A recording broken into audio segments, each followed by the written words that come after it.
Welcome back to Sub-Zero Hero. We've got much to bring you in this episode. It's the start of Season 3 today. We're going to bring you the opening game of the season. We're also going to check in on last year's youth intake and bring you their end-of-year report cards. But a couple of months ago, the head of youth development also sent over his thoughts on what the next batch was going to be like. Those young pups have already arrived. It is a decidedly mixed bag. I'm not sure he was very close to the mark with his preliminary assessment.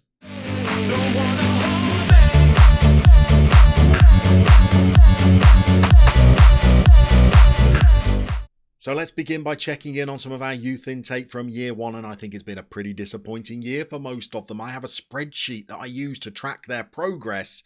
Some of them have made no progress at all. A couple of them have even gone backwards. Even some of the ones that looked like they were training well haven't made stunning development during the year. This is one of our great hopes for the first team, Ludwig Dreyer. Last year, we were getting reports about how he was crushing it in training. He had green arrows all over the place during the course of the year. How much did his attributes go up by in total? 9. Across all of these attributes, he got a 9-point boost. I wasn't that blown away, to be honest. He did better than some of our other great hopes. Andre Gerser, who is training a little bit better at the start of this season, but still has some downward arrows. He went up 3 attribute points during the course of the season. I think the mistake I made with some of the players was bringing them up to the first team squad in order to get them mentored. For example, I brought in Ihab Abdul Rahman because he had an unambitious personality. Got him up to the first team so that he could get mentored. Did I improve his determination or personality at all? Absolutely not. What was his attribute development during the course of the year? 1. 1 in a year. So I've really struggled to improve these players during the course of the year. The reason why I think bringing them up to the first team squad for mentoring was a mistake is maybe because of the facilities that we have at youth level compared to the facilities that we have for our first team squad. Our first team training facilities aren't bad, they're good, but our youth facilities are great. And I think that's because we share youth facilities with the big team from the city, Tromsdalen, who are in the Premier Division. So we get the benefits of their great youth facilities.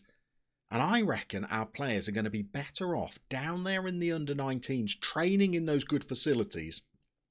And also training with coaches that have got better stats for training young players than bringing them up to the first team and trying to improve their personalities. Because, well, that really didn't work last season. Players like Julian Bakabor has got down arrows all over the shop. He's one of the players that actually went down attribute-wise last season. He lost 2 attribute points in total during the course of the season. So we've shipped most of them back down to the under-19 squad. It was a pretty sorry performance from many of the boys down there. Players like Victor Johansson Nyholm, we had him in the first team squad trying to develop his personality. We had him training and being mentored with our first choice target man, who has a fairly determined personality. He was able to pick up a couple of his player traits, but no determination improvement, no personality change, and he went up by 1 single attribute point during the season. Not great whatsoever. The only player that really excelled in terms of attributes was Asbjorn Eriksson, but if we have a look at him this season, he's not started this campaign great from a training point of view. But he actually went up 30 attribute points during that first year, so he developed pretty well. Not doing so great at the moment though, but crucially, because of his fairly professional personality, he spent the bulk of the season down there in the under-19s, not getting too many first team games and not training with the first team squad, and he seemed to have developed a lot better than some of the others. So this is the strategy we're using for our new batch of youth intakes. We're not even going to acknowledge that they exist for the first season. We're just going to leave them down here in the under-19s. No mentoring going on, just to see how they develop. But shall we take a look at a few of the new batch? I was on the whole a bit disappointed with the new batch. you'll see that some of them have come through with pretty squiffy personalities. The head of youth development in his email said that we had a great goalkeeper coming through. Only one goalkeeper came through, so this must be the chap that he was talking about. An unambitious personality and only one goalkeeping attribute above a 10. I was not blown away by his assessment of that player, but you will see from the list that we had an absolute diamond come through. Simon Sunday, who I think is probably called Simon Sund, came through as a model citizen at the age of 15. This guy we are excited about. Centre back, 6'4", brilliant physicals. I mean, jumping reach, came through at 15, is already up to 16. Pace-wise, he's not a disaster. I reckon all of those physicals could get to a standard good enough to maybe be playing in the Norwegian Premier Division. But look at his other attributes for a centre-half. He's brave, he's determined, his teamwork and work rate are good, his heading, marking and positioning are fine. Maybe the tackling's the one that needs the most work, but even things like anticipation and composure and concentration, they ain't bad for a 15-year-old. And with that personality, well, 1, he should train and develop pretty well. 2, he might be able to mentor some of the other guys that come through next year with bad personalities, and we can get the mentoring going on at a youth level rather than having to bring people up to the first team. I reckon that could be desirable. Let's show you some more of our boys then. We had some other great personalities come through. Albert Eskilsson came through as resilience for a winger. He's not too bad. His pace and agility are okay. His crossing, his dribbling, his first touch, his technique are okay. Termination of 15, I really like. So we gave him a contract. We'll see whether he's going to develop at all. We had some other players come through with pretty good personalities. So this is Lars Ivan Kolstad, who came through as driven, another left winger. Crossing wise, not the best, but he's already started quite well in training and is 2-footed. But let's have a look at some of the absolute disasters, shall we? This is Eikur Juliusson, whose attributes pretty good. Personality unambitious, determination of 2.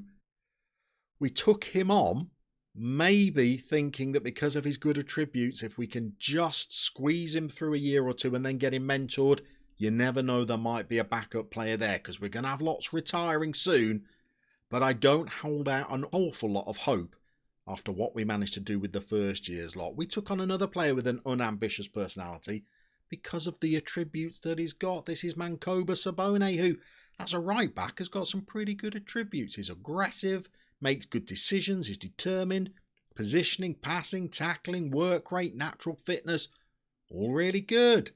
Unambitious personality. We're going to give him a year, see how he gets on, but we're not holding out too much hope for him. We had some other players come through with slightly better personalities that have started training really well. This is Ola Ars, who has got up arrows all over the place, fairly determined personality. His attributes are perhaps not stunning. I think the up arrows make him look a bit better than he actually is, but he's not too bad. We had another player come through with a balanced personality, but whenever the new batch come through, I plug all of their attributes into a spreadsheet and total up how many attributes they've got overall. This guy has got the most attributes of any player we've ever had through in a youth intake. His score was more than 100 in total than some of his peers. This is Ola Christian Jensen, who I think is a pretty decent midfielder. The only downside is that he's got a determination of 6. But we're going to worry about that at a later date. We're just going to let him fester in the youth team for a year and see how he develops. Physically, I think he's pretty good. For a midfielder, I love how brave he is. The aggression of 20, I don't mind either, especially because he's got a player trait of not diving into tackles. So hopefully, he'll be very forceful and aggressive in that midfield without making too many reckless tackles. And with tackling of 14 and work rate of 14, I reckon there's a player to develop in there. But who is the shining light of this intake? This guy. I had no hope whatsoever of ever getting a model citizen come through. To get one in the second youth intake is brilliant. We're just a little bit worried about how we're going to develop him, given our lack of success of developing the first batch. But we've gone full in with this guy. We've given him effectively a 6-year contract based on his personality. So we've signed him up for 3 years, not on a youth contract, but on a full contract on 25 quid a week. We're going to allow him to go up 10% in his wages every year. And crucially, we've put in a 3-year optional contract extension as well. So we could have him all the way to the age of 21. Because I'm thinking this could be a guy that could play for us. Maybe could be a guy that we sell on for some big money. But there is our second youth intake. So now what I think we need to do is get back into the first team squad. Get out there for the first game of the new season. Here we go then, opening game of the season. We've been handed a tough one. We've got Llama, who were in the division above us last season and have come down. So I'm expecting them to be a bit of a decent side. We've had a reasonable pre-season. Lots of goals, undefeated, although we've shipped a few goals as well. We've been bedding in our more attacking tactic. We're going to try and play more on the front foot this season and see how it goes. It's left us a little bit more exposed, but we've had some reasonable results. Ulta were in our division last season and we were able to beat them 3-0. They got relegated, but they're still a decent side. Senya are in our division this season. We beat them 5-2. Perhaps the best result was for the 3rd season running. We managed to beat Tromsdalen, our affiliate side, the big club from the city. We beat them 3-2 this time. We've beaten them 3 times in 3 pre-seasons.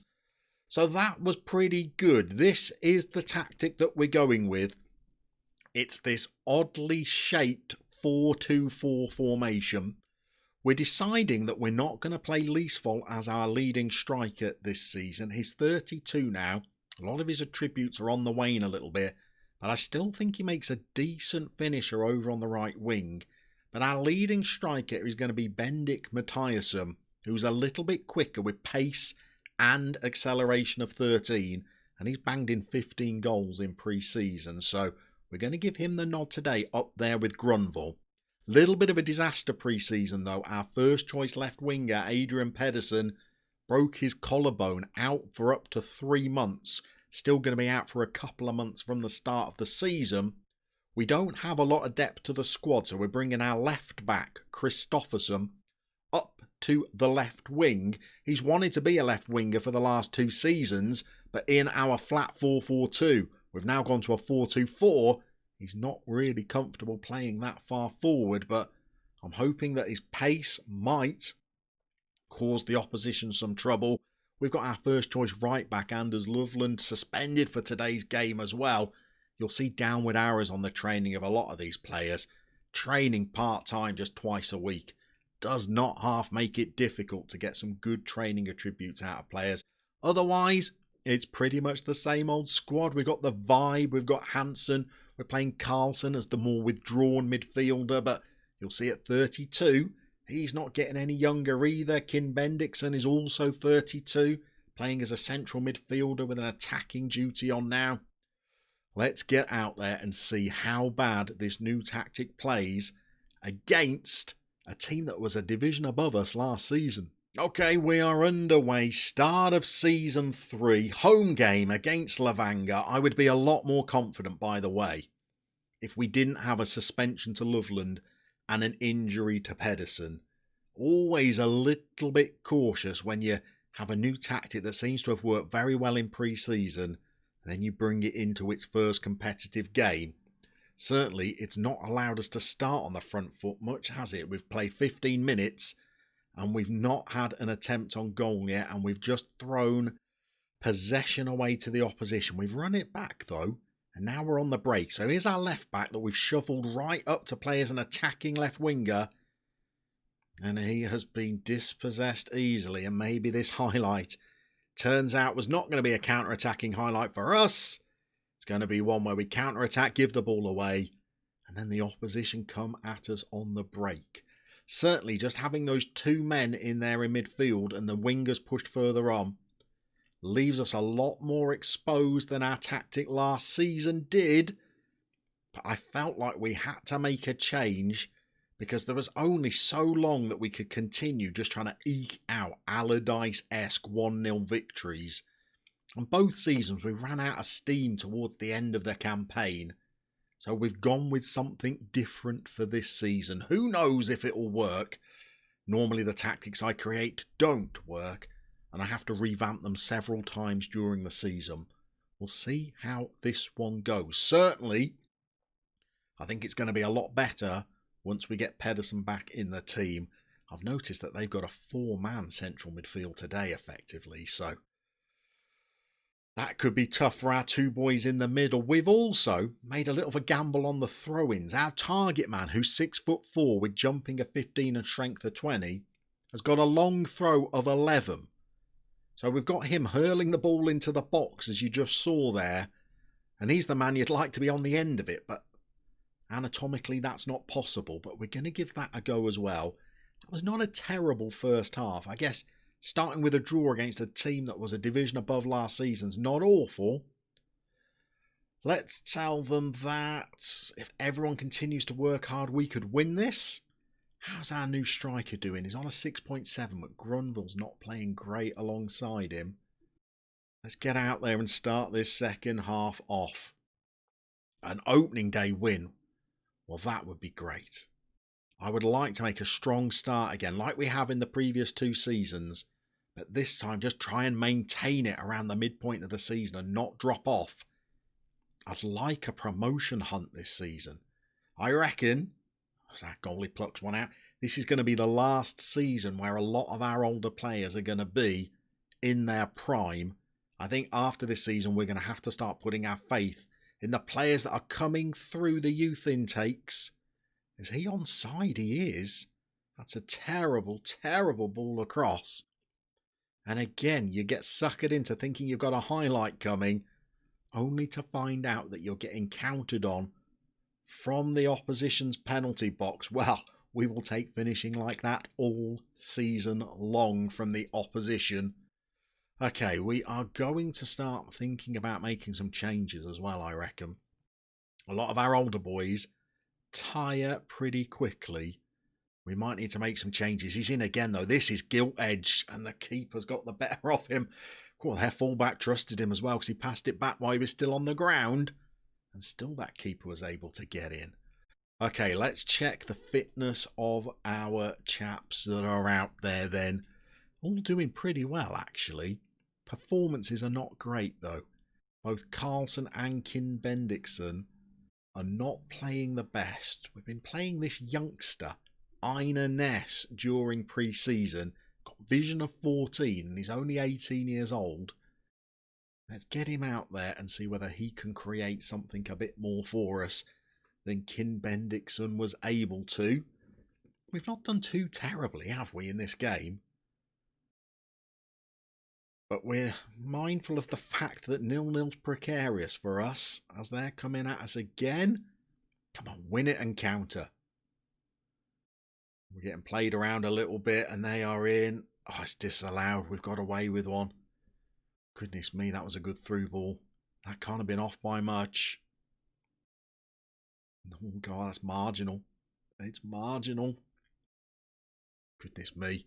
We've got away with one. Okay, I think we need a shout as well. So I think we're going to demand more of everybody that's out there. We're still doing okay in terms of the match stats, but it's not getting us a result, is it? Okay, time to make some more changes, I think. So our mate Grunwald is on a 6.5 and so's his strike partner. So let's get Anderson on. And what have we got there over on the wings? Leesvold's playing fine. Christofferson is not. Let's try playing around with this then. Let's get Christofferson back to left back. Let's bring Leesvold out to the wing where he doesn't really want to play. And let's bring young Gerser on. Let's change Leesvold to an inside forward because we've got wing backs that might be able to overlap. And let's see how that goes. That's tactics on the fly. They've gone to a flat 4-5-1 to counter that. And we are dominating the match stats, but not getting a result. I guess 0-0's not a disaster. From performance-wise, anyway, YouTube-wise, it's an absolute killer. You'll lose 30 subs. But in terms of the league campaign, well, it's not a disaster. We've changed our tactic up to try and be more offensive and get more results. And we've come back for a dour 0-0 draw. Unless Anderson can get in and steal something, he probably should have done a little bit better. We've had two pretty clear-cut chances, not being able to make the breakthrough. And either this is a kickoff highlight or a last-minute heartbreaker. The fact that they're offside indicates to me that it is a kick or end of game highlights. 0-0. XG of 1.3, 7 shots on target. Backline played pretty well. Positives, we've gone with a more offensive formation, dominated the game, and still managed to keep a clean sheet against a team that last season was playing a level above us. Downsides, well, we didn't manage to find the breakthrough. Let's go positive, shall we? Let's say I'm happy there were some positives for sure. There were some positives for sure. We could have tucked away one of those two clear-cut chances. Well, we'd have won that game. So there's the start of Season 3. Gonna be a tricky one. Some of our players have perhaps gone past their peak a little bit. And we've got a new tactic that we're trying to get to grips with. We're going to play a few games offline. We're going to come back maybe a third of the way through the season. And fingers crossed, we've made some progress in our bid to become a Sub-Zero hero.